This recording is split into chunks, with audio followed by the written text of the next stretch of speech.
debe ser la...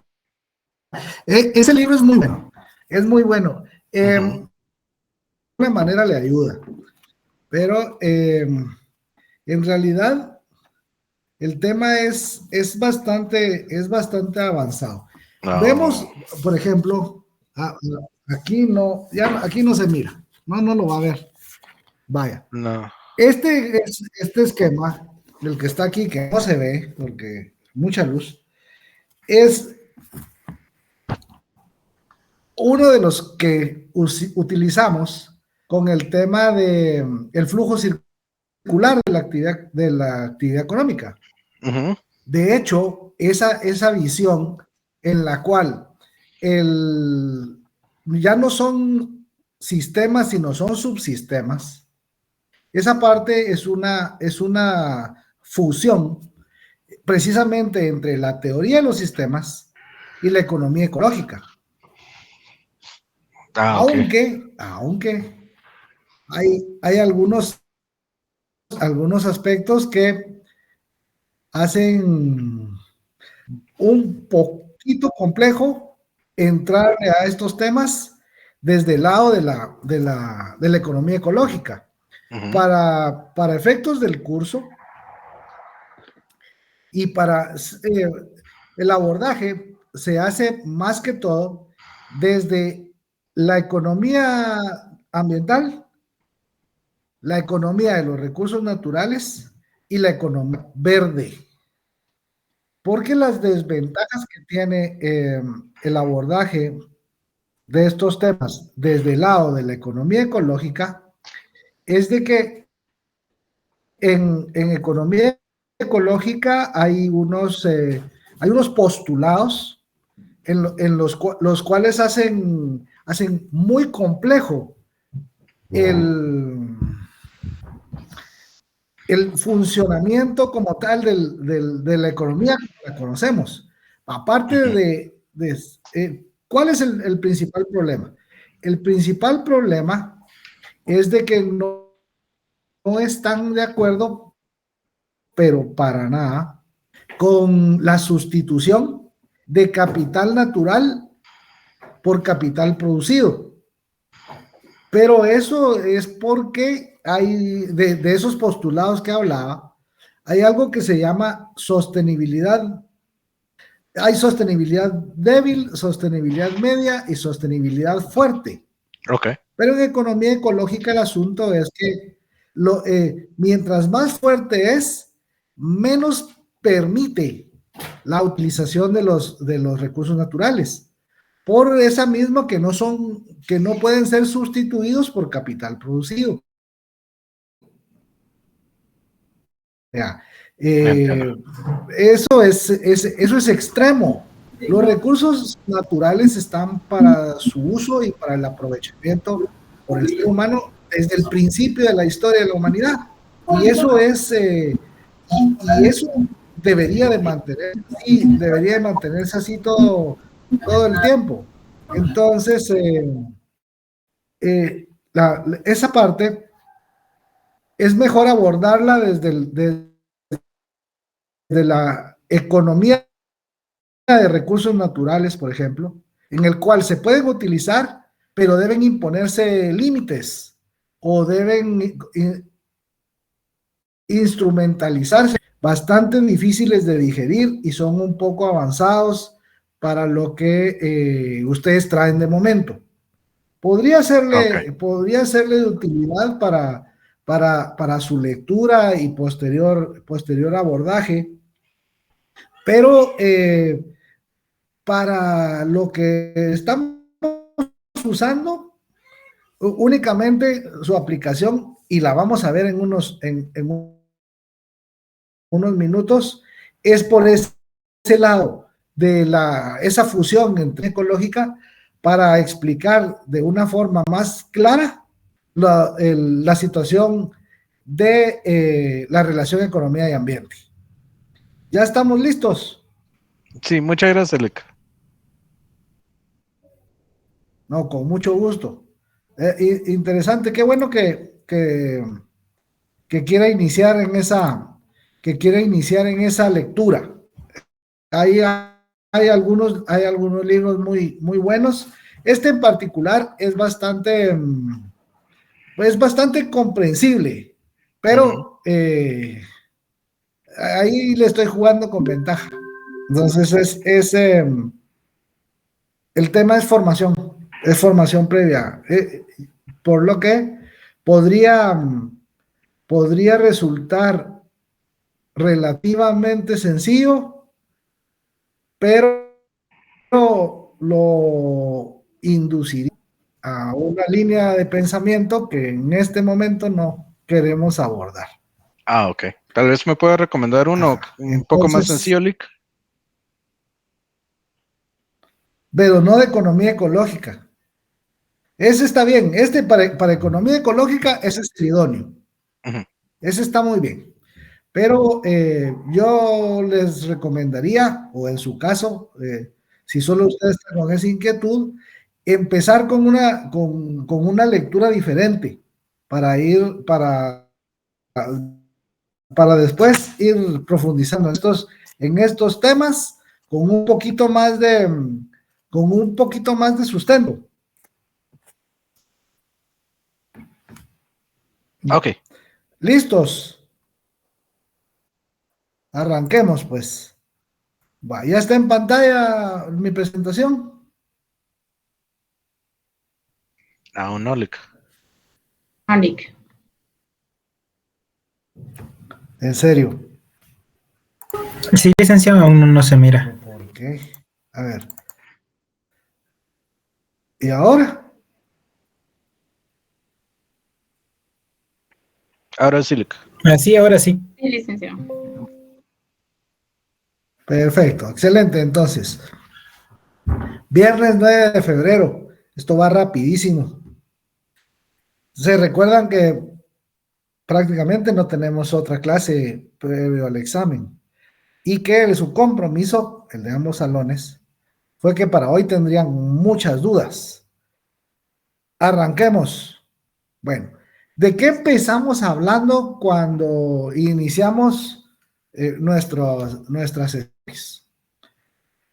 Comenté que tanto la agricultura como la ganadería eran producto absoluto fue un descubrimiento.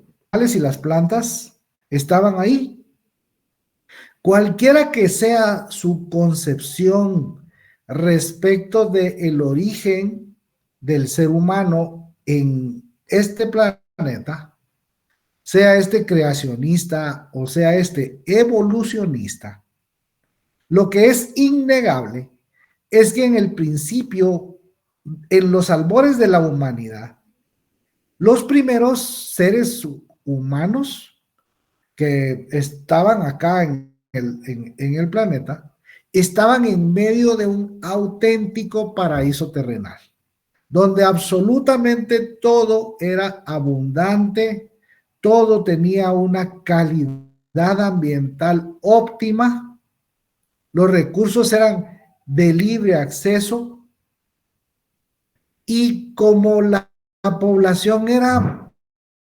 diminuta, no habrían de presentar hasta muchos años después, cientos de años después o miles de años después, en esa historia de las poblaciones humanas, de presentar señales de agotamiento, señales de contaminación. Bueno, entonces, a pura observación, estos primeros habitantes empezaron a darse cuenta que en el entorno en el que solían estar, aparecían prácticamente de la nada una serie de elementos que ahora les llamamos plantas y que ahí habían también otras muchas especies, animales, que coexistían y cohabitaban ese espacio en el que los primeros seres se desenvolvían. Pero empezó a observar que podía de alguna manera alterar ese ecosistema, ese hábitat en el que se encontraba. Cuando empieza a darse cuenta de que es posible replicar ese fenómeno que no entendía, porque tuvo que pasar muchos cientos de años después para que fueran empezando a entender qué era lo que ahí estaba sucediendo. Pasa así de una mera casualidad a ya cuando es capaz de replicar el fenómeno, pasar a la esfera de la causalidad.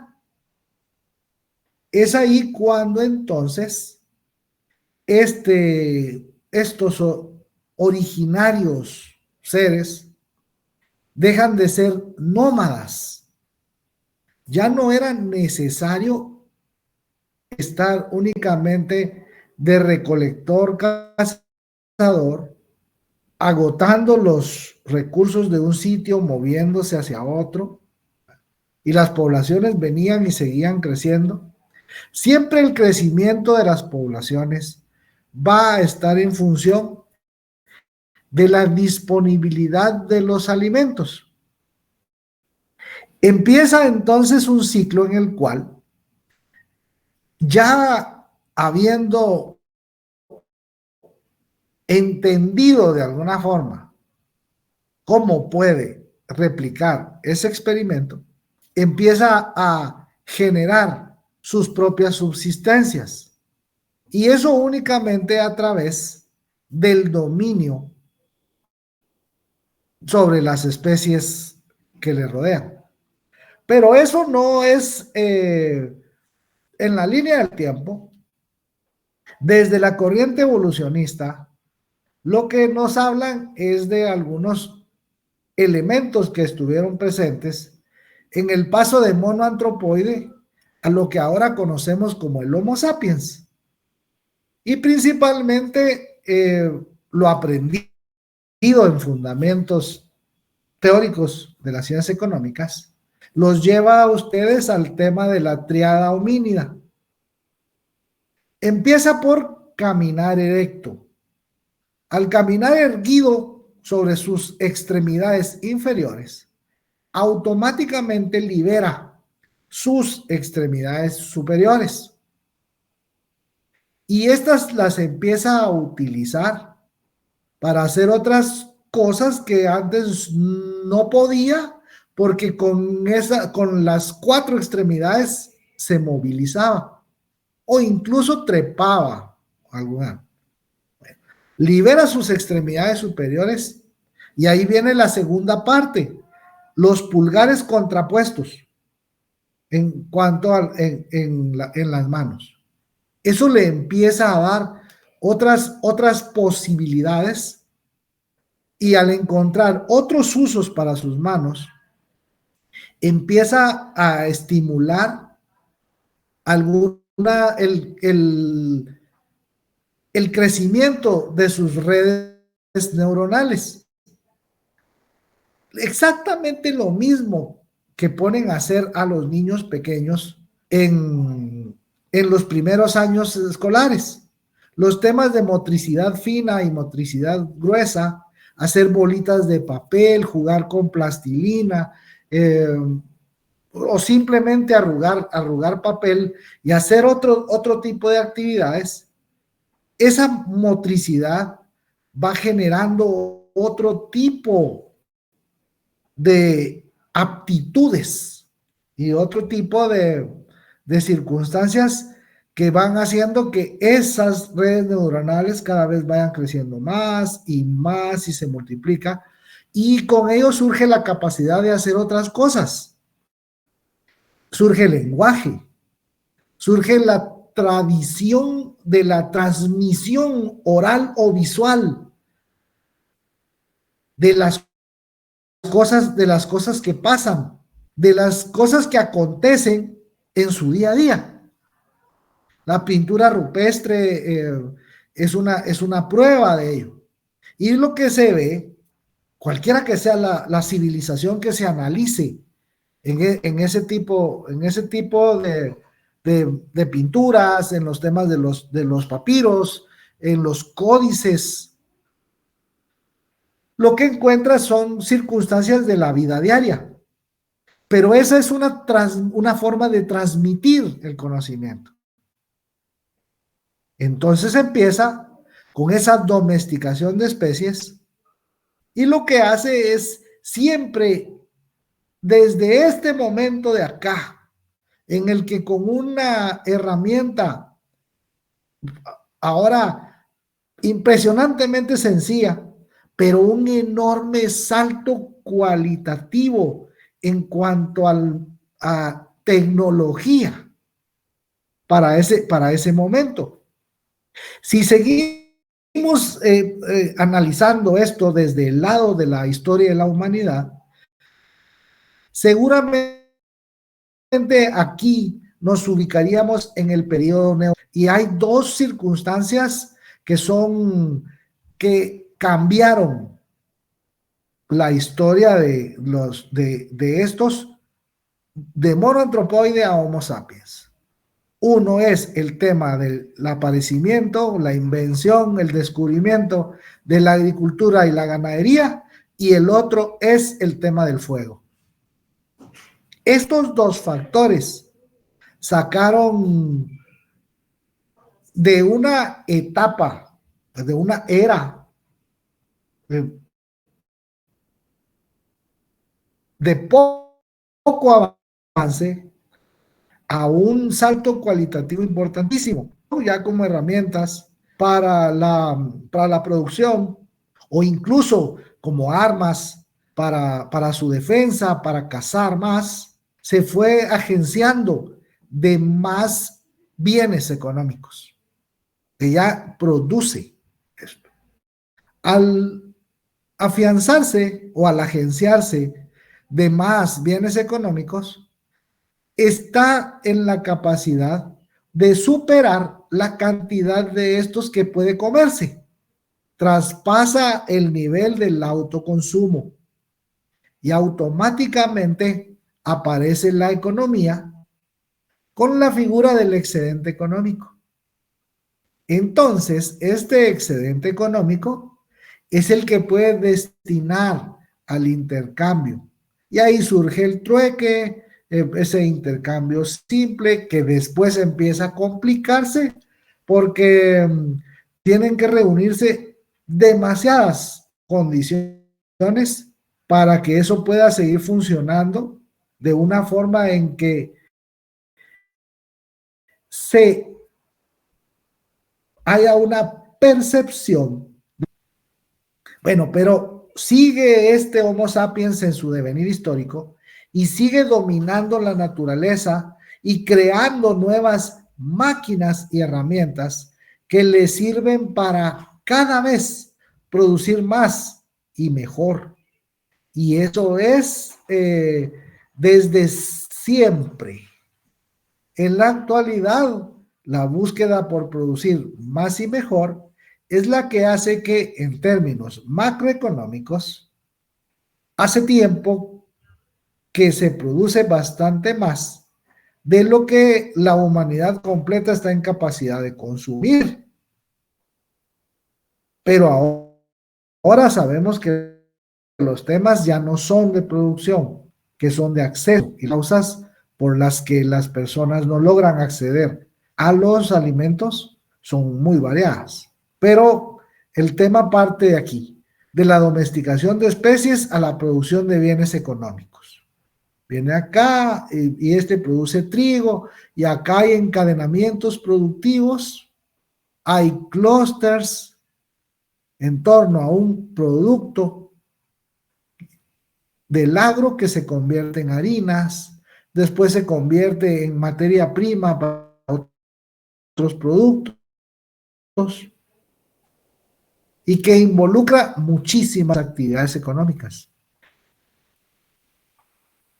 Después de este largo paseo por cómo surge la agricultura y cómo surge la economía, ya podemos hacer la fusión de ambas y ya podemos hablar de economía agrícola. Dado que, y esto es importantísimo que lo tengamos claro, la economía agrícola es una fase aplicada de la economía general, pero esta se enfoca o pone su atención en la resolución de los problemas relacionados con el agro. Cuando hablamos aquí de los problemas, estamos hablando de los que constituyen el problema económico. ¿Qué producir? ¿Cuánto producir? ¿Cómo producirlo? ¿Para quién producirlo? Etcétera. Entonces, si quiere verlo desde el lado de la corriente objetiva, lo que tiene que decir o lo que tiene que escribir es que la economía agrícola es una fase aplicada de la economía que se encarga de analizar la producción, la distribución y el consumo de bienes y servicios provenientes del agro. Si lo quiere ver desde la corriente subjetiva, partimos siempre que es una ciencia que estudia la manera en que se administran recursos escasos. Recuerde que estos tienen objetivos en competencia, más de un uso o destino posible. Y el enfoque sigue siendo el mismo. Lo que sucede en el sector primario. Y cómo resolver ese qué producir, cuánto producir, cómo producirlo, para quién producirlo. Darle respuesta a esas interrogantes del problema económico. Claro, lo va a hacer a través de la combinación y transformación de factores de la producción, de recursos económicos, recursos naturales, recursos financieros, todos orientados a la producción y la comercialización agropecuaria. Recuerde que es producción, distribución y consumo. ¿Dudas hasta acá? En mi caso no le quedó claro.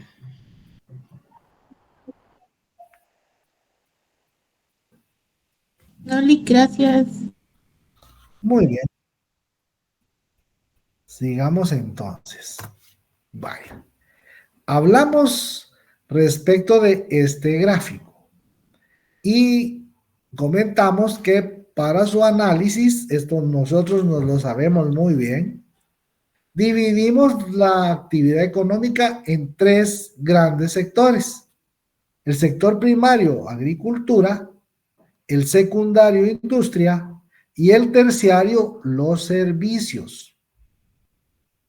Si lo analizamos en esta forma y hacemos uso de la teoría de conjuntos,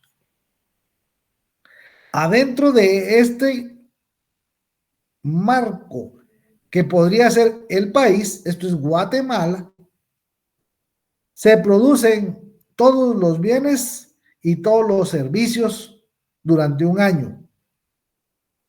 Eso es el valor bruto de la producción. Todavía no es el Producto Interno Bruto, porque la otra parte del concepto es de que es libre de duplicaciones.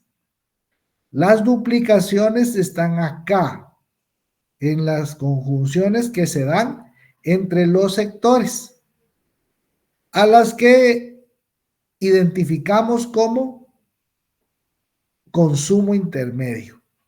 Estas son las transacciones intersectoriales, lo que se da entre servicios e industria, agricultura y servicios, agricultura e industria. Esas hay que restarlas. Y ahí es donde se utilizan y se conforman muchos de los cuadros que Iván nos ha venido mostrando respecto de cómo se observa, por ejemplo, la conformación del PIB desde el origen de la producción, desde la actividad económica que se desarrolla. Entonces, no se puede duplicar. Entonces, restando, veámoslo así, bien arbitrario, al valor bruto de la producción le resta el consumo intermedio y lo que nos queda es el Producto Interno Bruto. Claro, sabemos que una matriz insumo-producto es un poco más complejo de armar que esa explicación tan simple. Pero en resumen, eso es. El valor agregado es el valor bruto de la producción menos el consumo intermedio. Entonces, todo lo que suceda, positivo o no, favorable o no tanto, en cada uno de los sectores, automáticamente va a afectar a los otros dos. Lo que cambia es la magnitud con la que afecta a uno u otro. Pero pensando la economía y su funcionamiento como una telaraña, todos los hilos están interconectados. Entonces, lo que suceda con uno de ellos, si hay movimientos, si los movimientos son bruscos, toda la telaraña se estremece.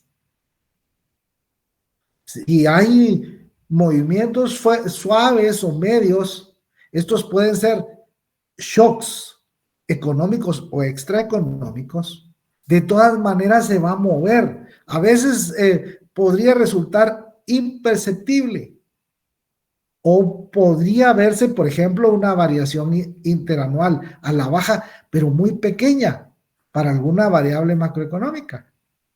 Pero de que hay impactos, siempre los hay. Vale. Esto es lo que estábamos hablando con la consulta de Camilo respecto de este libro. Y en este libro hay algo que nos ayuda a explicar la relación economía y ambiente. Yo he tratado de explicárselos en función de que en la economía tradicional, la visión ortodoxa de la economía nos enseña que esto que vemos en pantalla es el flujo circular de la actividad económica. Es el funcionamiento del sistema económico. Así lo aprendemos. Entonces, en este sistema económico únicamente hay dos actores, las empresas y las familias. Dos mercados, un mercado de factores de producción y un mercado de bienes y servicios. Y dos tipos de flujo. Un flujo de intercambios físicos, factores de producción y factores ya combinados y transformados, que son satisfactores, y un flujo monetario que sirve para que las empresas puedan comprar sus ingredientes y que las familias puedan comprar sus satisfactores. Y hasta ahí todo bien y todo, al parecer, muy sencillo. Pero es justo lo que hablaba hace un momento respecto que la abundancia, el que los recursos no se agotaran, que la calidad ambiental no se degradara, duró varios siglos. pero, con los temas relacionados con la revolución industrial, automáticamente ese salto cualitativo importantísimo para la economía empezó a pasar una factura muy fuerte sobre el medio ambiente, porque esa mecanización y ese incremento en volumen, en cantidad, en ubicación geográfica de toda la industria fabril hizo que en esa producción de bienes empezaran a generarse muchos males. Y el medio ambiente empieza entonces a sufrir todos los impactos o los impactos que todas las actividades económicas producen. Absolutamente todas las actividades económicas tienen impactos sobre el ambiente. Claro, hay algunos que son bastante más evidentes o bastante más intensos que otras actividades, pero todas las actividades generan impactos sobre el ambiente. Entonces, empieza la preocupación por el lado de la economía en función de esa relación economía y ambiente. Para tratar de responder la primera pregunta, cuando se observa el funcionamiento de la economía de esta forma. Y la primera pregunta que se hacen es, bueno, y entonces estos factores de la producción, particularmente estos que están aquí en el factor de producción tierra, donde están los recursos naturales, ¿esto de dónde sale? Porque no apareció ahí mágicamente, pero en principio no existía preocupación ninguna sobre esto porque no eran considerados recursos escasos. Por ende, no había que administrar nada, no había que aplicarle las leyes y principios de la economía porque no había problema, era abundante, de libre acceso, no se pagaba por ello. Después sí, ya empezó a que los factores de producción, los recursos económicos, tienen que estar presentes como materia prima o insumo en un proceso productivo. Pero si empiezan a haber señales de que los recursos son limitados o que los recursos efectivamente se agotan y la calidad ambiental se degrada, no hay garantía de que este sistema continúe funcionando. Por eso es que la economía interviene. No porque, el Pachamama, el cuidado del ambiente, que la madre naturaleza, que la madre tierra, no, perdonen, eso es cuento, eso es muy lírico, muy romántico, pero no fue así y sigue sin ser así. Todo el tema de que la economía vuelque sus ojos a qué está pasando en el ambiente derivado de la producción de bienes y servicios, no es otra cosa que la búsqueda de resolver los problemas que se causan aquí en la producción de bienes y servicios y que no garantizan la sostenibilidad del sistema capitalista. Eso es todo. Es ver qué se hace para que las estructuras de costos continúen siendo accesibles para la creación de bienes y servicios. ¿Vamos bien hasta ahí?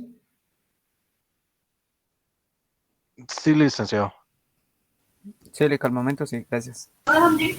Sí, Chile.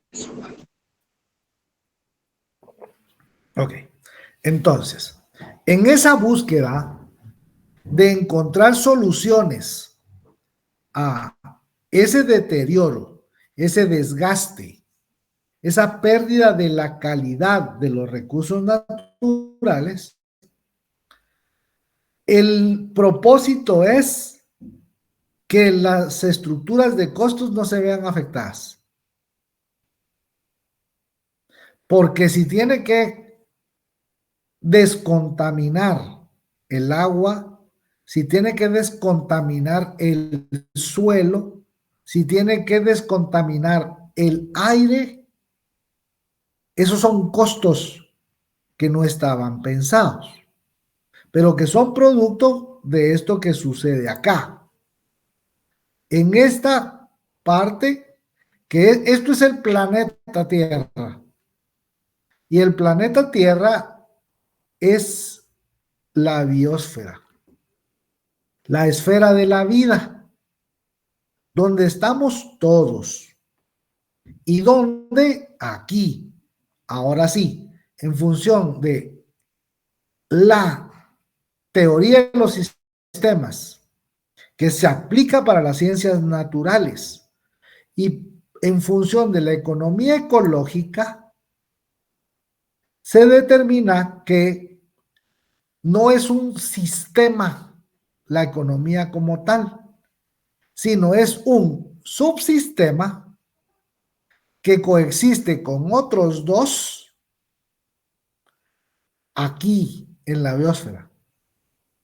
Ajá, bueno, entonces la primera es, la respuesta a la primera pregunta, ¿de dónde vienen los factores de producción?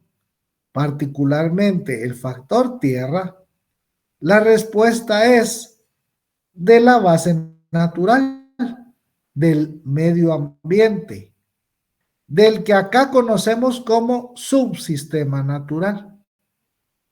Primera función, provee de materias primas e insumos al subsistema económico. Además, hay aquí un flujo hacia adentro de este sistema de energía, materias primas, que son bienes ambientales, pero también de servicios ambientales. Y esto viene para acá. Pero, tiene que haber un marco regulatorio, tiene que haber un regulador, tiene que haber un regulado y algunas entidades que le ayuden a ese regulador y a ese regulado para que pueda seguir funcionando con mediana normalidad en este subsistema económico. Y ahí es donde está el subsistema social. Y en ese subsistema social, las instituciones, las organizaciones, las entidades. Esta es la institucionalidad. Vamos a ver aquí entonces. ¿Qué sucede con esto? En la producción de bienes y servicios se generan residuos, se generan desechos. La producción de bienes provoca impactos negativos sobre el subsistema natural, degrada el ambiente, le resta calidad ambiental. Y es tal el nivel de extracción que empiezan a dar señales de agotamiento. ¿Vamos bien ahí? Usted comentaba que solo la tierra es el único factor de producción que viene del subsistema natural, ¿verdad? Bueno, nosotros también, va. Ah, ok, El el trabajo, trabajo, digamos. sí. Ahora, capital ajá, y la capacidad empresarial que es propia del ser humano, ¿no? Ajá. La única variación acá es que en capital son, pues prácticamente las distintas formas de activos. También está el capital financiero, pero aquí en este de aquí, no hay capital natural, porque ese está acá, en tierra. Aquí es capital, Ujú. en todas sus formas posibles, excepto capital natural. Entonces, primeros aportes. ¿Qué elementos aporta este análisis de la relación economía y ambiente para la resolución del problema económico? Primera consideración. Esto de acá es un sistema abierto, donde otra vez subsistema natural, subsistema económico y subsistema social son interdependientes. Podríamos hacerlo así. Podríamos tomar este de acá y lo mezclamos aquí de este lado y agarramos este otro y ahí tendríamos exactamente la misma forma que tenemos con los sectores. Se cruzan. ¿Eh? Todos tienen conjunciones.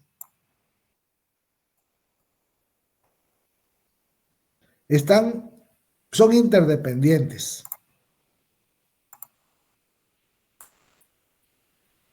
Pero esa aparente o ese aparente buen funcionamiento, bien pensado, bien craneado, no, tiene fallas, es perfectible como todo lo humano. Hay que analizar esas fallas. Son fallas de mercado, información asimétrica, externalidades, mercados no competitivos o mercados de no competencia. Situaciones que van haciendo que esto de acá siga sin funcionar óptimamente. Se siguen incorporando entonces otros elementos. Los recursos son escasos. La base natural se degrada.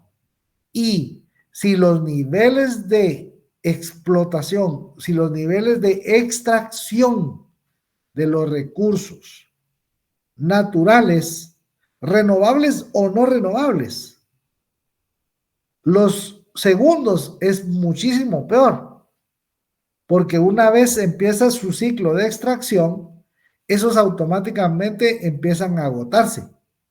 Y mientras más intenso sea el ritmo de extracción, más rápido se van a agotar.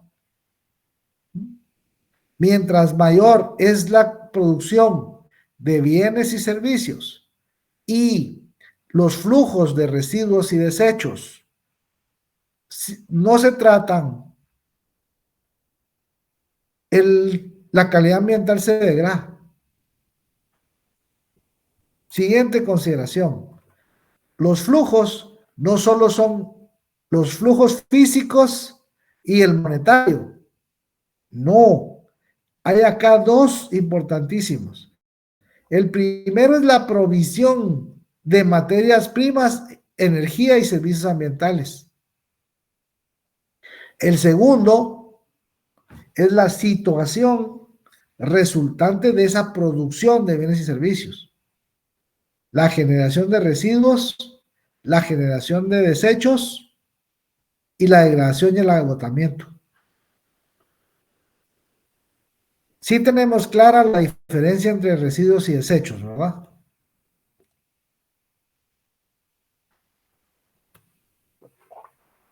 No, Lick, yo no, perdón. Yo tampoco. Sí, solo tal vez podría aclararlo un poco más. Licenciado, disculpe, Dígame la que usted residuo es lo tiene, que don queda David. de un proceso de...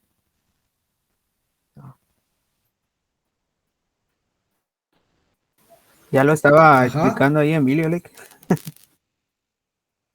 Déjelo que se exprese. Siga, David, siga. Ayúdelo. Pues más o menos como lo Va. que estaba comentando Emilio, de que Pongámoslo más fácil.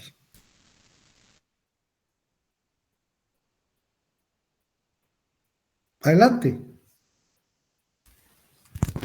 los residuos más o menos son los, tal vez la materia prima que tal vez ya no se utiliza durante un proceso de producción, tal vez, y los residuos tal vez son todos los desechos ya después de terminada la producción, probablemente. Es la idea que yo tengo, no sé si estoy equivocado. Lick, yo creo que uno de ellos es un sólido y los otros pueden tener otra composición. ¿No? No, los dos tienen, las dos. Licenciado, Tanto residuos como desechos se presentan en, un segundito, se presentan en los tres estados de la materia. Hay residuos y desechos líquidos, sólidos y gaseosos. Sí, Frey. gracias, Lick. Para mí, Lick, los residuos son los sobrantes de, como dijo el compañero, de la materia prima del proceso productivo, ¿verdad? Que pueden ser, son residuos y pueden ser todavía sujetos a cierta transformación como productos secundarios. Ahora, Ahí va. los desechos ya son aquellos productos que fueron necesarios en el proceso productivo, pero que ya no son de ninguna utilidad, ¿verdad? Y al contrario, pues en este caso estamos platicando, contaminan el ambiente.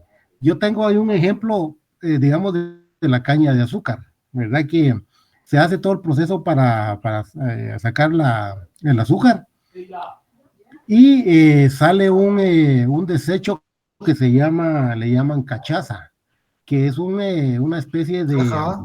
de lodo que tiene un olor muy fétido, ¿verdad? Pero son todos los químicos que han Fétido. utilizado, ¿verdad? Entonces sería un ejemplo de desecho. Ajá. Ahí me quedo, Lick, gracias. Ajá. Pero bueno, depende la cachaza para dónde va. Porque a eso incluso le pueden, bueno, cachaza para los brasileños es un licor, pero efectivamente es un licor, pero pongámoslo más práctico. Vale. Un residuo se puede reciclar, se puede reutilizar. A un desecho ya no le sacamos nada, ¿eh? Pero vamos de nuevo, hay residuos sólidos, residuos líquidos y residuos gaseosos. Ahí entonces está ese flujo de acá. Residuos, desechos, estos dos, los dos, si son dispuestos inadecuadamente, degradan la calidad ambiental.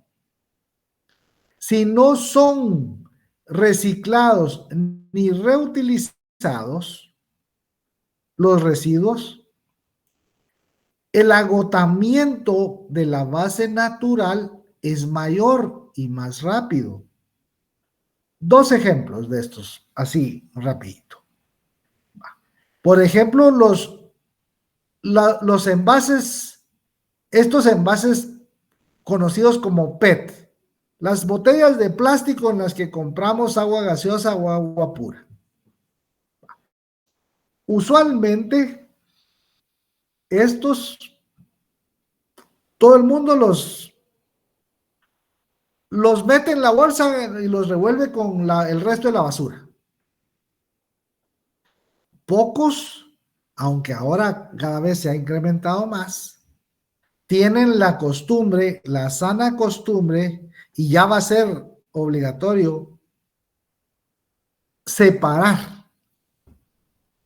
Y no solo las botellas esas de plástico, sino también las latas, el vidrio, papel y cartón, incluso residuos de aparatos eléctricos y electrónicos.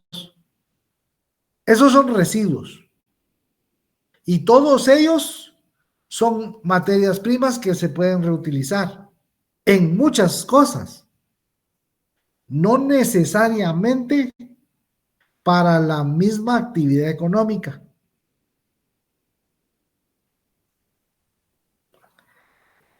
Con el tema de la caña, aprovechándole el ejemplo de don Frei, la caña también hace poco, bueno, ya no tan poco, pero unos 20, 25 años por ahí, el bagazo lo quemaban y mucho de eso se desaprovechaba, además de contaminar enormemente el ambiente con tamo y residuos de ceniza y muchas de esas cosas.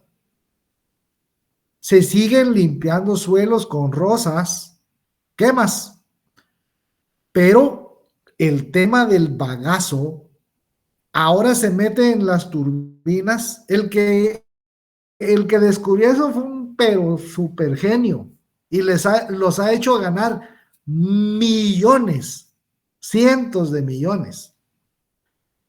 Porque ese bagazo de caña, antes considerado un desecho, ahora es un residuo que se aprovecha en las calderas y generan, esa es biomasa, y generan energía que utilizan para sus instalaciones, pero es tal el volumen de la producción de azúcar y por ende de la cosecha, cultivo y cosecha de caña, que la cantidad de bagazo metida en esas turbinas excede por mucho el autoconsumo, y hace años que cada vez vienen generando bastante más electricidad que la que ellos necesitan y la conectan en el sistema eléctrico,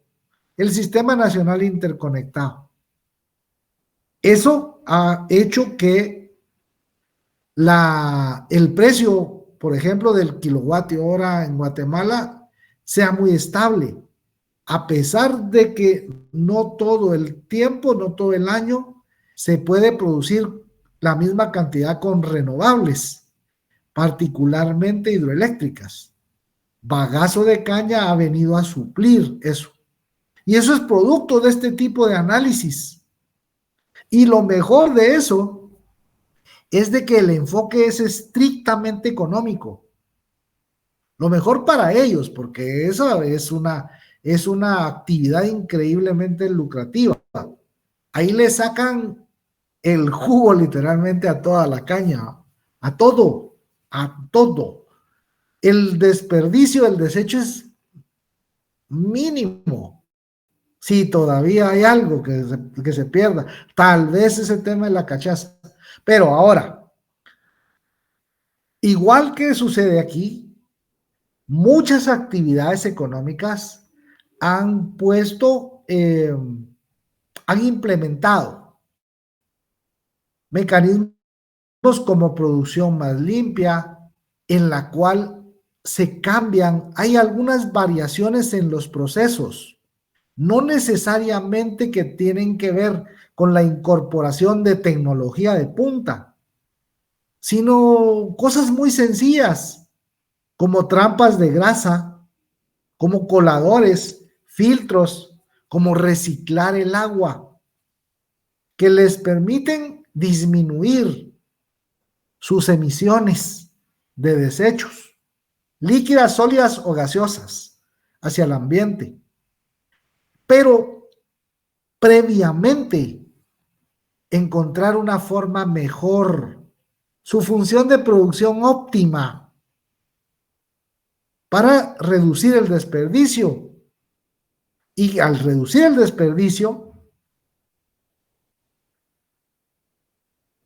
ganar más negocio, ¿no? No es que la economía se haya vuelto cuidadosa del ambiente porque sí, no, resulta cuidándola, pero ese es un cobeneficio. Lo que cuida es la estructura de costos, lo que cuida es la continuidad del sistema, garantizando un acceso seguro a estos bienes y servicios ambientales. ¿Y cuáles son los componentes de un acceso seguro, de un suministro seguro, señores? Que haya cantidad suficiente en el momento adecuado Ajá. y de la calidad La necesaria. continuidad, calidad y cantidad. Y eso es desarrollo sostenible.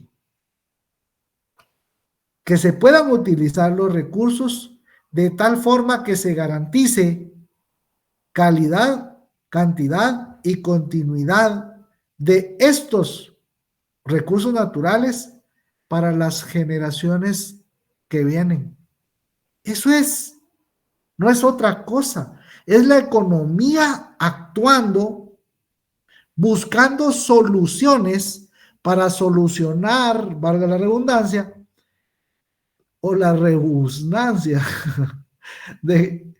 para solucionar estos problemas que se dan en la creación o en la producción de bienes y la reproducción de servicios, o eliminar los impactos negativos sobre el medio natural, que es el que le provee de materias primas e insumos.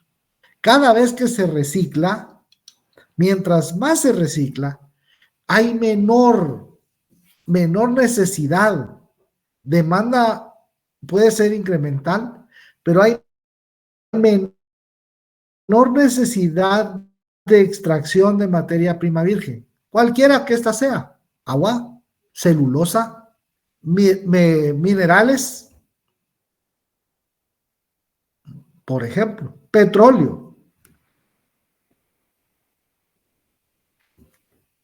Visiones del agro, el sector primario no funciona desenchufado, funciona de la mano de los otros dos, y hay actividades comunes, y hay un marco institucional que cuida que este sector primario funcione bien.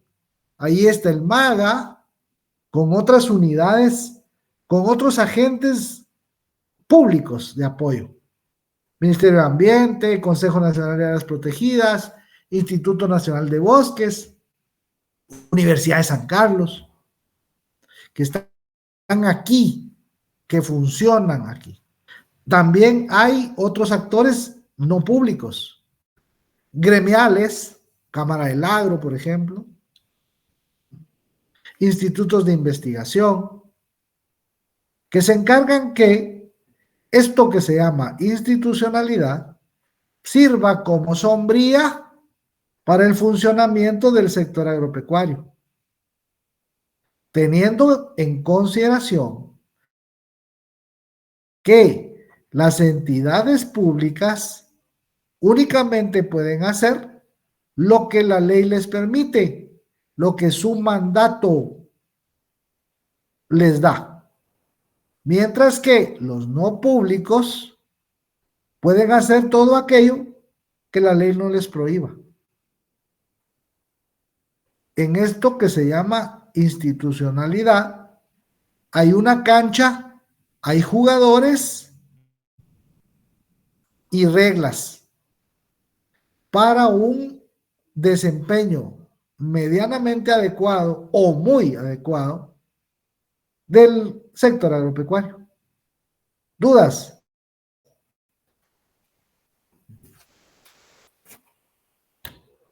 Lique, hablando de que debe haber calidad, cantidad y continuidad, me viene a la mente doctrinas a Malthus. Sí va a haber suficiente para todos, o en algún momento deja de haber calidad para todos. Gracias. No. Esa parte ya fue superada hace rato. Hace mucho tiempo. Bueno, y el tema, y eso lo explicamos, conste, unas 2, 3, tal vez hasta 4 veces. Dejémoslo en 2 por salón, pues igual son 4. Malthus, esto es 1800, exactamente 1800. Y su teoría de la población crece geométricamente. No, hombre, la población ahora crece exponencialmente. Para ese momento geométrica. Y las subsistencias, esto es la producción de alimentos, solo crece aritméticamente. Allí, en ese rato. Pero regresemos a la primera diapositiva con imagen. La búsqueda, el ciclo sin fin de buscar producir más y mejor. El factor que no tomó en consideración al momento de emitir esos postulados fue el de la tecnología, el avance tecnológico. Y ahí otra vez regreso a lo que comenté. Producir más y mejor ha permitido que la cantidad de alimentos que se produce sobrepase por mucho la cantidad que la humanidad completa podría consumir. Eso es porque producir más y mejor pasa por poder producir en lugares donde era inimaginable la producción agropecuaria. El desierto, por ejemplo. Poder producir sin muchas necesidades de suelo. Sí, los cultivos hidropónicos. Ahora bien, semilla mejorada, crecimiento vertical, la incorporación de tecnología han venido a ser parte de la solución, pero sigue sin haber acceso. Entonces, aun cuando haya calidad, cantidad suficiente y continuidad, mucha gente sigue padeciendo hambre y sigue existiendo desnutrición crónica en muchas partes. Guatemala es un escándalo para eso. País de renta media alta donde la mitad de sus niños, esos 5 de cada 10, son desnutridos. Interesante caso, ¿no? Pero, y eso se explica por esta estructura de la tenencia de la tierra que tenemos en pantalla. Y eso lo analizamos en cuanto a la forma que desde la conquista se vino distribuyendo el principal factor de producción del agro. Porque sin suelo, el mayor porcentaje de la producción agrícola no existiría. Claro, le complementa el acceso al agua, pero con esta distribución de 92% de las fincas, con el 22% de la tierra productiva disponible, y el contrario, 8% de productores con cerca del 80% de la tierra, y vimos qué era lo que en esa gran propiedad se cultivaba, o se cultiva: azúcar, café, banano, cardamomo, palma, flores, los no tradicionales y los tradicionales. Esto lo vamos a pasar porque ya vimos cuál es el resultado. Y lo que se genera es lo siguiente: un sistema dual que es el mismo que hay en todo el mundo, porque en todo el mundo se produce o con agua de lluvia o con riego. Y muchas veces ese riego es la misma agua de lluvia, pero la dependencia del régimen de lluvias es la agricultura de secano. El problema en Guatemala es que esta agricultura de secano es la práctica en la que sí o sí tienen que caer todas estas pequeñas unidades productivas, muy pequeñas unidades productivas. Entonces, esa dependencia al régimen de lluvias, con los temas de variabilidad climática y cambio climático, cada vez es más frecuente eventos extremos. Falta de agua, sequía, exceso de agua, inundación. Cualquiera de los dos. Sequía garantiza que no hay producción. O es muy pobre o es raquítica.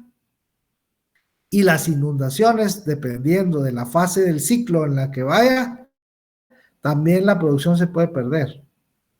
Y esto pasa más y con más frecuencia aquí, en la pequeña propiedad. Bueno, asumiendo que el ciclo hidrológico arranca cuando tiene que arrancar, la lluvia empieza cuando debe empezar y termina y hay cantidad promedio de agua. Siguiente problema. Si la producción no es incierta, y si hay, en las regiones prácticamente todos producen lo mismo. Los que tienen excedente, porque se recuerda que este 92% son de subsistencia y de infrasubsistencia. Van a producir, si bien, para comer. Si no producen, tienen que comprar sus alimentos. Pero muchas veces sus ingresos dependen de una actividad que emplea mucha mano de obra, pero paga muy mal. Entonces, no hay seguridad alimentaria. Y como no hay ingresos suficientes, tampoco hay posibilidad de invertir en algo que le permita romper la dependencia del régimen de lluvias y cambiar la estacionalidad de su producción. Y eso es tecnología, semilla mejorada, sistemas de riego, almacenamiento, pueden ser cadenas de frío para los perecederos, silos para los cereales y las semillas.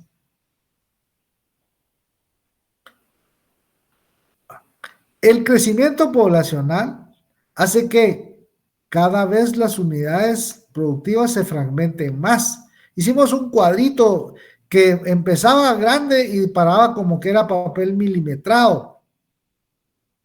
Y eso hace que haya una mayor presión sobre el medio natural, porque todo lo que se mueve se come. Todos los árboles que se pueden cortar se cortan para leña o para intentar sembrar, cambiarle uso a ese suelo. Y eso se llama avance de la frontera agrícola. Este es un tema muy importante. El tema de la dualidad para la pequeña propiedad es un círculo vicioso. Para la gran propiedad es un círculo virtuoso. Regresemos aquí.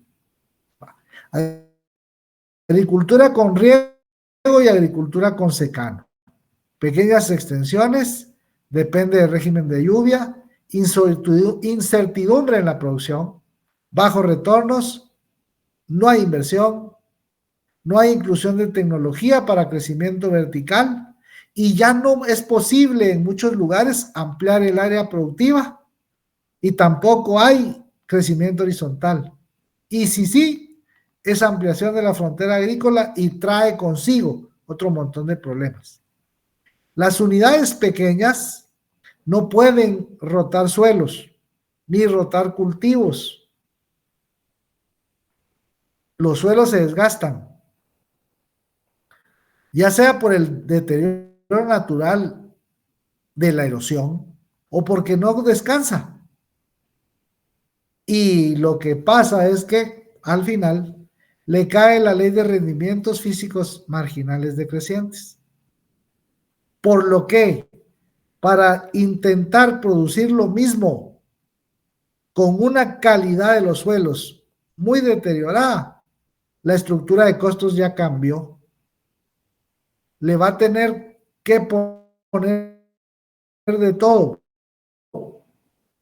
y no puede porque no le alcanza, por lo que está condenado a que su producción cada vez sea menor y de menor calidad, a no ser que efectivamente le pueda poner fertilizante, le pueda poner abonos, le pueda poner nutrientes al suelo que ha perdido por el desgaste. ¿Vamos bien hasta ahí? Sí, Lick. Al momento sí, Lick. Conste, yo sigo escuchando 3 o 4 voces las mismas. Ojalá que los otros 30 efectivamente no tengan dudas porque el examen es de hoy en 8 ya pasó. Va. Era pregunta lo que estaba el ruido. Sí, buenas noches.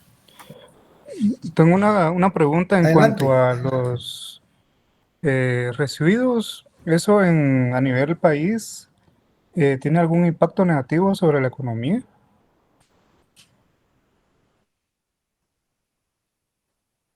A ver, se entrecortó. De nuevo, por favor. Gracias, Lick. Le preguntaba si en el caso de los residuos, ya sean cualquiera de sus tres formas, ¿tiene algún impacto negativo Estados. sobre la economía? Sí, claro. Por supuesto. Esto que mostramos. Vamos de vuelta. Es esto. ¿Verdad? Ese flujo, normalmente sin ningún tipo de tratamiento previo de las actividades económicas hacia el ambiente, son aguas residuales, son desechos sólidos sin disponer, son sin disponer bien, son desechos orgánicos que generan gases de efecto invernadero, son residuos químicos, son contaminantes peligrosos, es emisiones al ambiente en la forma de humo que lleva cualquier tipo de material químico, gases de efecto invernadero, por supuesto. Ese es precisamente el tema. Si no pasara nada, ¿para qué se preocupa la economía en analizar algo que no genera impactos, que no genera efectos? Sí, sí lo hace. Y todas las actividades económicas los generan. Sí. Sigamos aquí. Ahora, la otra cara de la moneda. Lo que vimos de la gran propiedad. Solo productos campeones. Todos. En el top 10 o en el top 5, muchos de los productos. Una agroindustria azucarera de primer mundo. Que ya hablamos, le sacan a todo producto y provecho. Son negocios impresionantes. Bancos, Lick. centros comerciales, grandes complejos en la parte oriental de la ciudad. Entonces ese tema es azúcar. Lick, una pregunta. De ahí es adelante. Perdone. Que en los tiempos de la colonia, quien más producía azúcar era Cuba, y después fue tomado por otros países. ¿Todavía siguen produciendo azúcar ellos? Perdona que le cambie de tema. Sí, pero el bloqueo les ha complicado. Ok. Si ellos no tuvieran ese bloqueo y ellos tuvieran cuotas igual que el resto de los países, nos comen vivos. Ok. Ellos siguen comercializándola para el bloque con el que pueden hacerlo. Ujú. Sigue proveyendo para los antiguos países del bloque oriental, Rusia, China. Siguen siendo proveedores para ese tema. O sea, sí producen. Gracias, Lec. Va, pero sigamos. Ok. Ahora, aquí vimos que era azúcar, café, banano, camomo, palma. ¿Cuál es el factor que hace que todo esto cambie? El acceso seguro al agua para riego. Al no tener dependencia del régimen de lluvias, al tener agua en cantidad, en calidad y con la continuidad suficiente para su producción, el área de cultivo se incrementa. Ya la tenían y tienen ociosa, pero es tal la demanda que tienen que cubrir que ampliemos, ¿va? Sembremos más, se puede. Incremento de la intensidad del cultivo, más de un ciclo por año, todos los que se puedan. Posibilidad de romper la estacionalidad. Hablamos de ventanas a lo interno y ventanas en el comercio exterior. Salir antes o salir después tiene resultados favorables sobre el precio de aquellos productos cuyo precio no se ha previamente cotizado en un mercado a futuros. Porque esos ya estuvo, es lo que le van a pagar. Se incrementa la producción, se diversifican los cultivos, se reducen los riesgos de cosecha, eso hace que tenga acceso a crédito, que tenga mejor relación con clientes y proveedores, que pueda mejorar los precios al romper la estacionalidad, que aproveche economías de escala, que produzca cultivos de mayor valor. Ya, de nuevo, todos productos campeones, hasta los no tradicionales, ejote francés, arveja china, mini vegetales, todos bien posicionados en el mercado exterior. Cardamomo. Más empleo, menos salarios, ¿no? Incremento de salarios por tecnificación y especialización, sí, bastante. Seguridad alimentaria, más ingresos, más bienes y servicios, más y mejores, esa es la idea. Disponibilidad de recursos para incrementar el consumo de otros bienes y servicios y con ello mejorar su nivel de bienestar. Estos dos son importantes. Las únicas dos formas en que se explica el crecimiento de la producción agrícola o agropecuaria son el crecimiento vertical. Se obtienen más rendimientos en la misma área, la misma extensión cultivada. Esto es lo que le hizo falta a Malthus. Saber que, pero eso es normal para su época, con técnicas mejoradas, con tecnología, sistemas de riego, semillas, se mejora el rendimiento sin incrementar la extensión del área productiva. Y el crecimiento horizontal, se obtiene una mayor producción por la ampliación del área cultivada. Aumenta el volumen de la producción, pero no necesariamente sus rendimientos. Pero sí aumenta el volumen. Las dos se pueden combinar, ¿verdad? Lick Sin puede embargo, el presentar crecimiento vertical implica costos. Perdón, la anterior, perdón, es que solo me faltó un pedazo. Ahí está. Muchas gracias, perdone.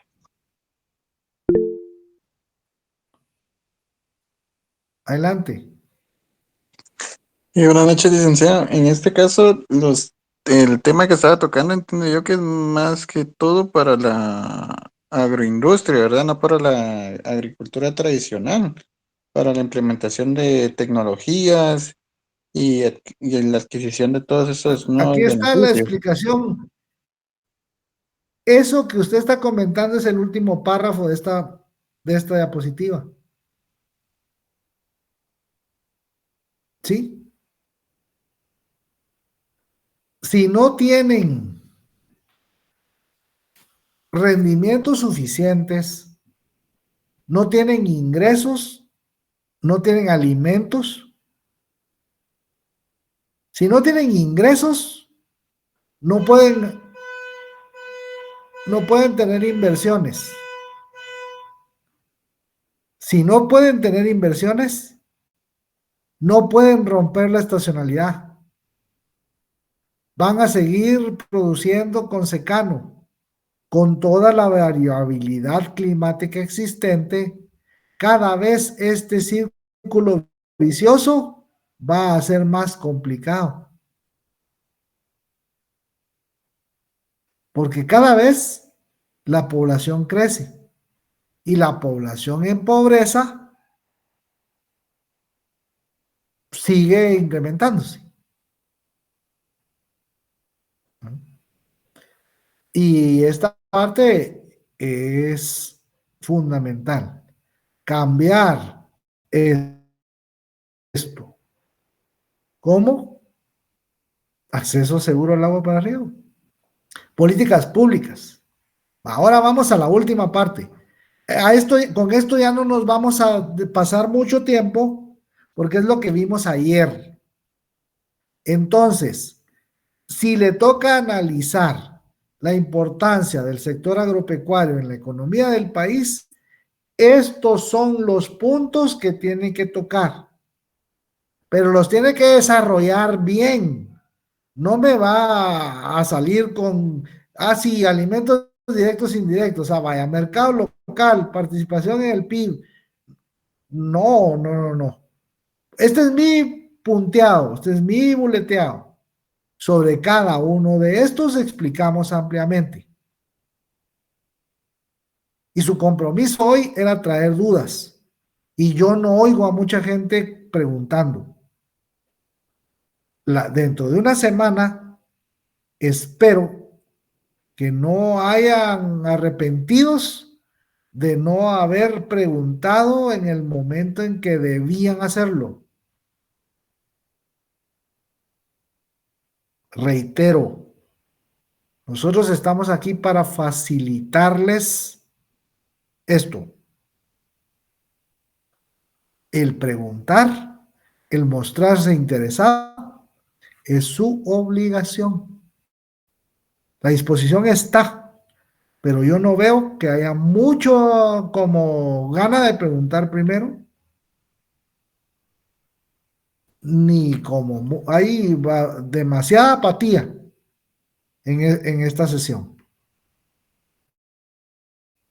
Esto es lo que vimos. ¿Ya? Crecimiento, cómo la economía crece, tercerización de la economía. El sector agrícola crece, sí, pero su peso relativo disminuye. Explicamos cómo en una gráfica como esta, el análisis viene por estas caídas abruptas o estas subidas.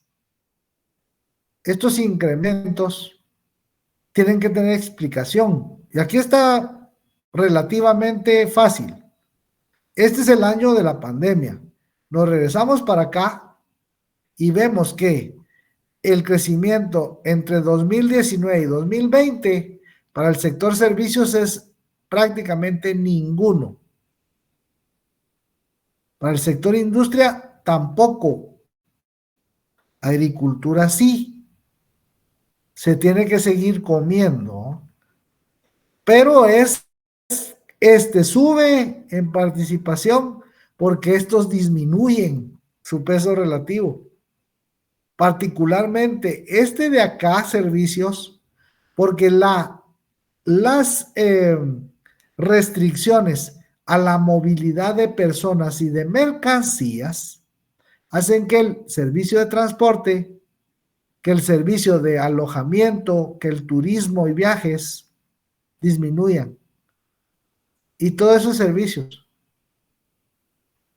De lo contrario, la tendencia sería la misma.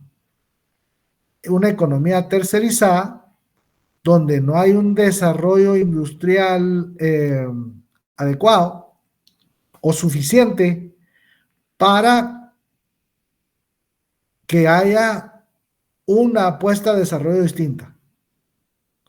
A eso súmele las brechas, y lo que tiene es las 3 Guatemalas, ya comentadas. La de los quintiles de mayor ingreso, la clase media, que es el jamón del sándwich, particularmente en el tema de impuestos, y la Guatemala de esa parte con población muy desposeída, que se explica en buena medida por este otro detallito. La participación. Vimos por medio de mapas dónde se produce todo esto. Aceite de palma, café, banano, azúcar, los no tradicionales, frutas, legumbres y hortalizas, dónde se produce cardamomo, dónde se produce hule, y llegamos a la conclusión de que es en el 8% que tiene el 80% de la tierra. Con este porcentaje de participación, esos retornos van a muy pocas manos. Mientras las condiciones de equidad no cambien, este va a seguir siendo un país de renta media alta con 5 de cada 10 niños desnutridos, con 68% o más de población en pobreza, pero con una macroeconomía envidiable y una microeconomía hecha a pedazos. Producto de situaciones como esta. Una población económicamente activa numerosa, contratada en esta actividad, pero la que paga los peores salarios solo le gana el empleo particular. Se discutía respecto de salario mínimo. Pregúntenle al INE. Esta es la fuente. Y aquí termina el repaso.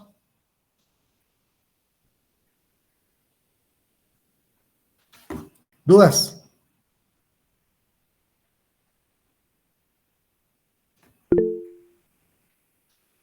Sí, don Edgar. Sí, Lick, a mí solo recordándome, no me quedó muy claro lo que era el consumo intermedio. Solo para terminar de aclarar, no sé si me puede dar algún ejemplo o una breve explicación. Con gusto. Mire, pues, el consumo intermedio son las transacciones intersectoriales. Esas son las potenciales duplicaciones que pueden haber cuando se reporta la producción de bienes y servicios. Y usamos en el salón el ejemplo de los escritorios. Para temas contables, va a registrar los bienes finales. Escritorio.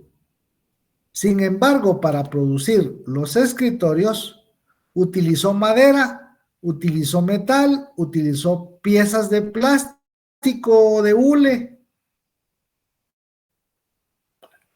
Va a reportar escritorios. va a descontar de ahí la madera que el sector primario le pasó al sector industrial, el hule que el sector primario le pasó al industrial. La fabricación requiere de mano de obra. Eso es del sector terciario al sector industrial. Eso se descuenta,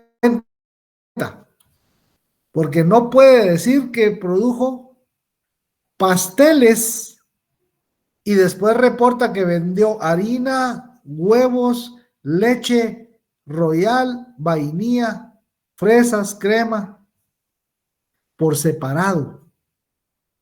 Toda esa provisión, leche, azúcar, canela, harina, todo eso es el consumo intermedio. Usted solo va a reportar el bien final, pasteles. Todo lo anterior podrían ser las duplicaciones. Ahora sí. Entonces se podría decir que el consumo intermedio es el que va en el proceso productivo, no son las materias primas ni el bien final, ¿verdad?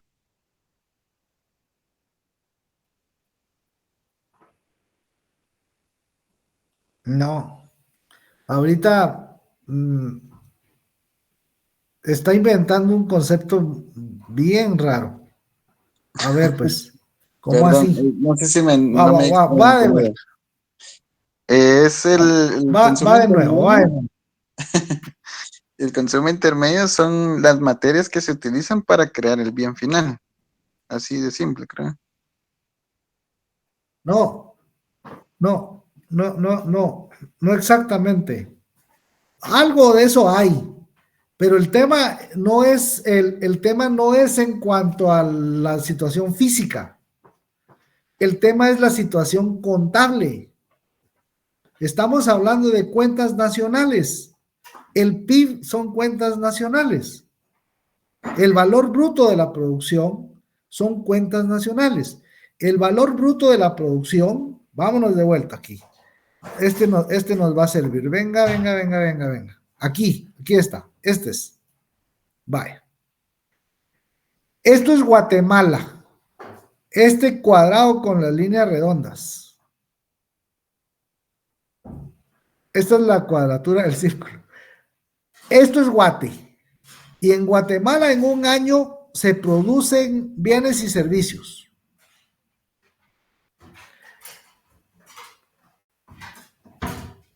Esta es agricultura, primario, servicios, industria.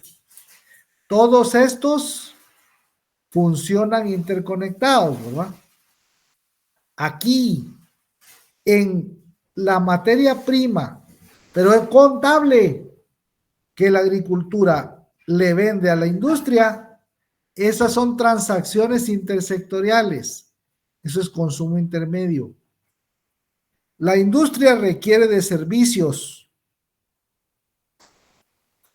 para producir, para combinar y transformar materias primas, sí, pero esto es el enfoque contable.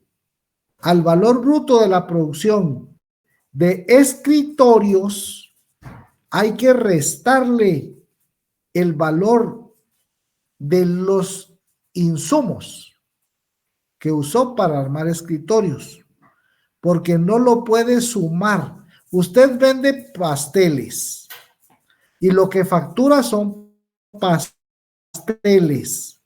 No puede facturar los pasteles más la harina que usó, la leche, el huevo, la crema, porque entonces estaría duplicando su facturación. Es lo mismo, solo que a nivel macroeconómico, todo lo agregado. Ahora sí. Sí, más claro, licenciado. Es transacciones contables, entonces. Sí, valor bruto de la producción consumo intermedio, nos queda el valor agregado. Vaya a su matriz de insumo producto. Esto es aplicado 1. Vaya a su matriz de insumo producto, ahí está clarito. Están ahí todas las transacciones. Le ponen 25 agricultura, 30 industria, 15 servicios. ¿Cuánto suma? Ese es el valor bruto de la producción. Después lo descuenta y lo que obtiene es el valor agregado. ¿Alguien más? ¿Alguna otra duda? Hable ahora o para el examen no los conozco. Iván tampoco. Licenciado, Y perdone. es presencial. Sí, don Frey. Gracias. Si podría poner la diapositiva resumen para tomarle una foto, por favor. ¿Cuál de todas? Porque todo esto es el resumen del resumen. Espérenme, pues, voy a ver si le entendí cuál quiere. Permítame. Que son 2 donde están ahí los conceptos.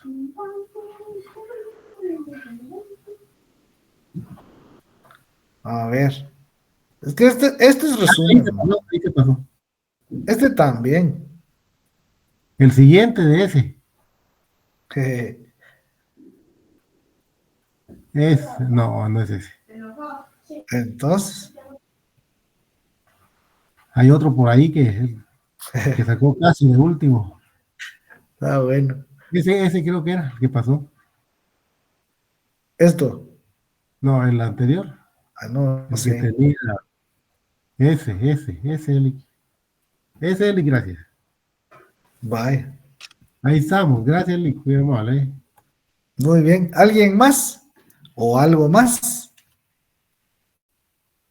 Lick, solo una consulta. Es que yo no me acuerdo bien. A ver. El crecimiento económico no va a ser igual al desarrollo, ¿verdad? Porque en el crecimiento económico se puede dar la tercerización. Pero si hablamos de la industrialización y el desarrollo, sí pueden ser parecidos o van de la manita. No.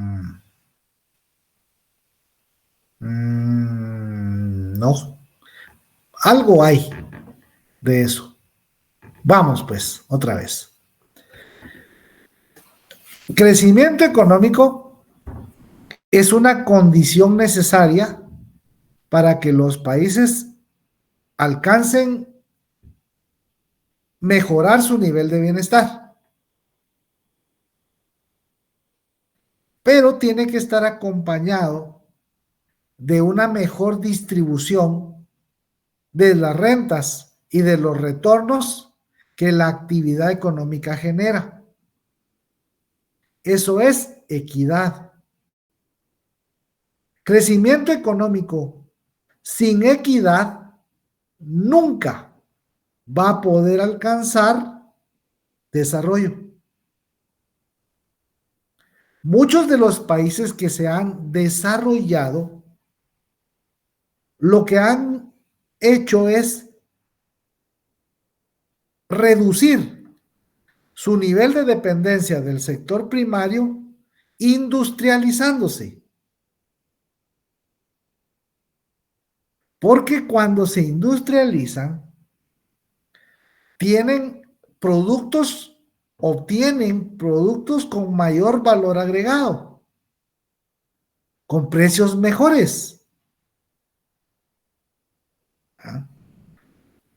Hablamos del deterioro de los términos de intercambio. Y lo que comentamos fue que Guatemala vende esos productos campeones que vimos, son materias primas y algunos de ellos son commodities. El precio lo pone el que le compra para muchos de estos.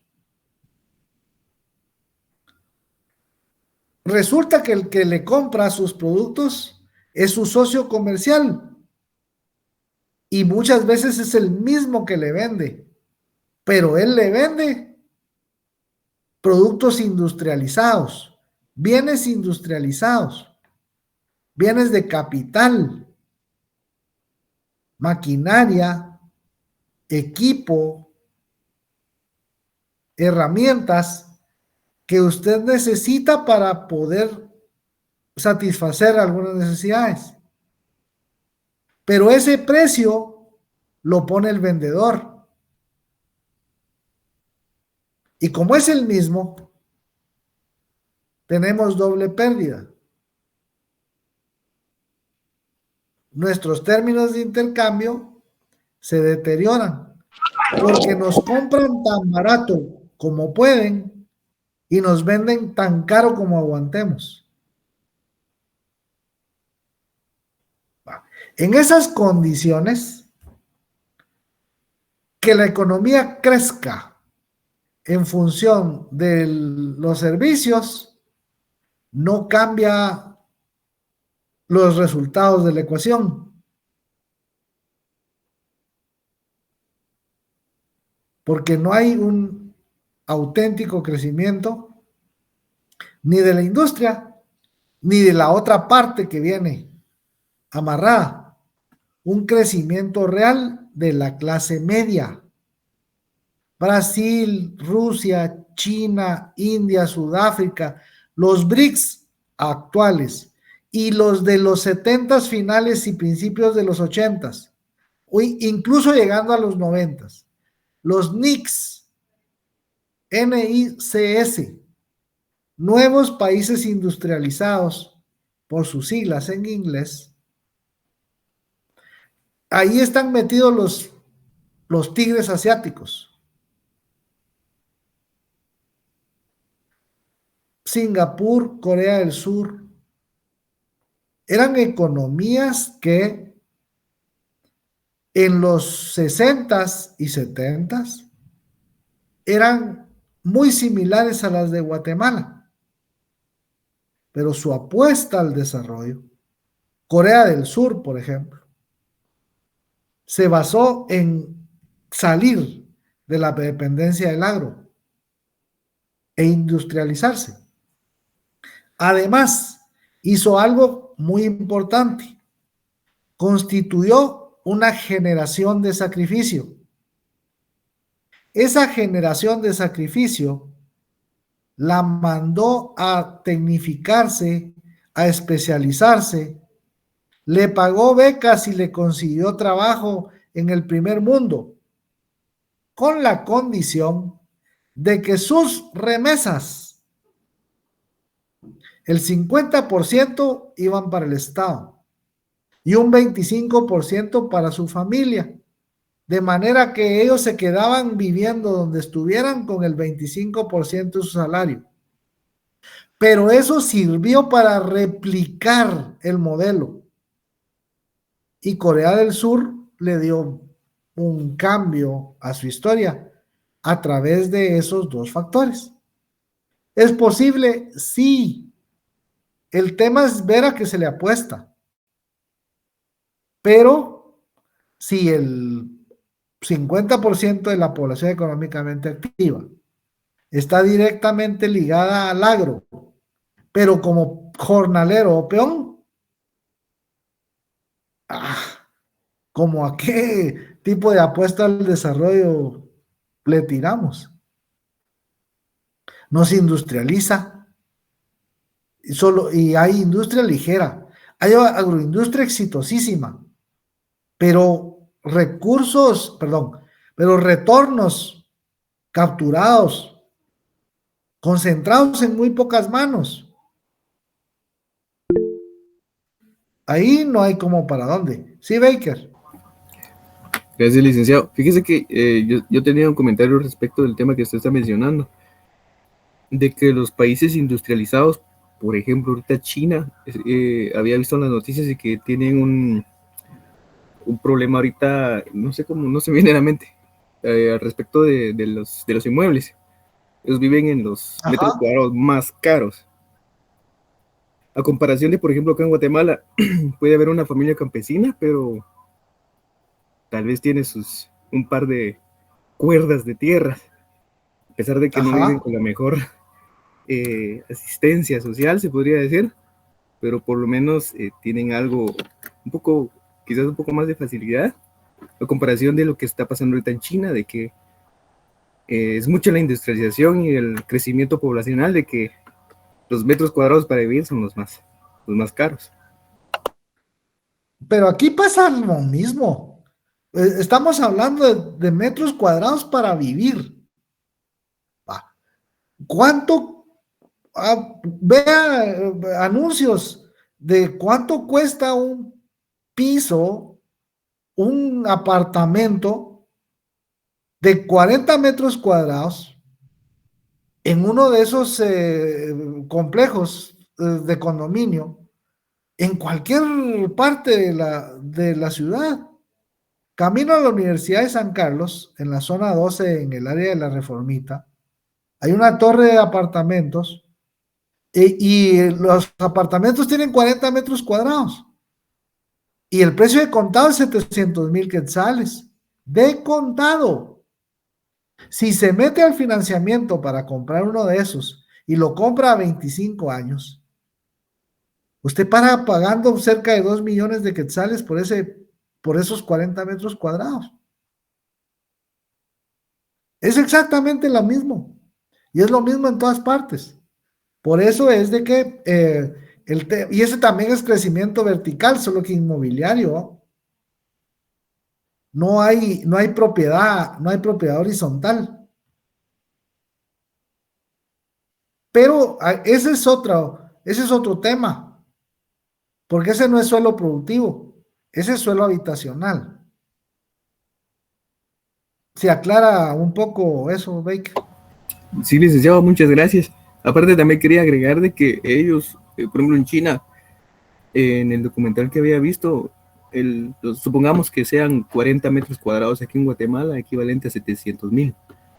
Ellos tienen el mismo equivalente, pero dentro de esos 40 metros cuadrados viven hasta 7, 8 personas, pagando Ay, la aquí misma cree que cantidad de no. renta. Ya, sí. Ven, no, aquí no, porque eso es impagable. Pero, bueno, a lo mejor sí, va.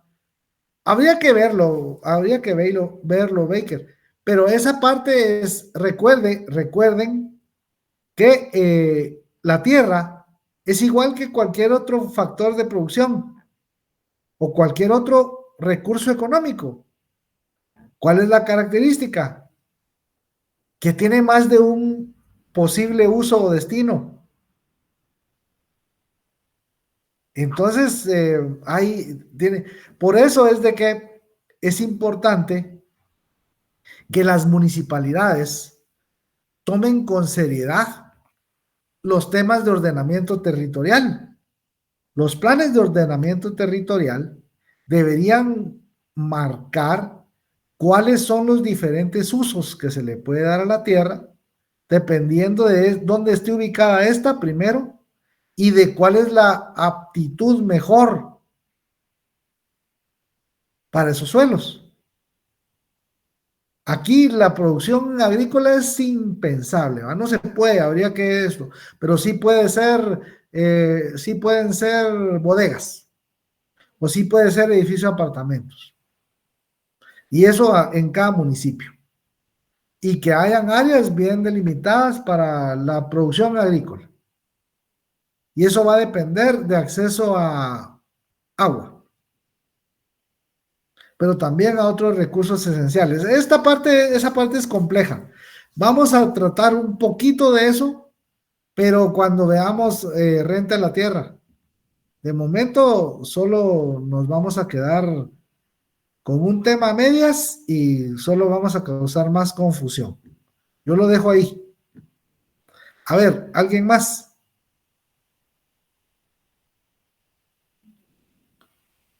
Todavía tengo batería un rato.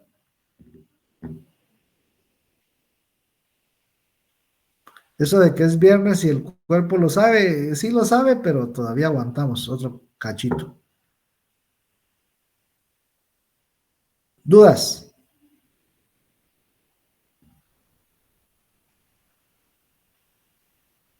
Bueno, No dudas a la 1. No dudas a las 2.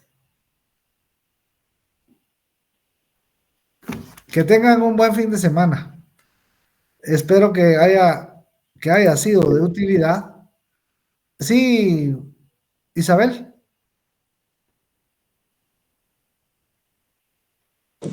Perdón, Lick, me confundí. Se equivocó. Bueno, feliz noche entonces para todos. Tengan un buen fin de semana. Buenas noches, licenciado. Gracias, licenciado, por su resumen. Gracias. Gracias, Lick.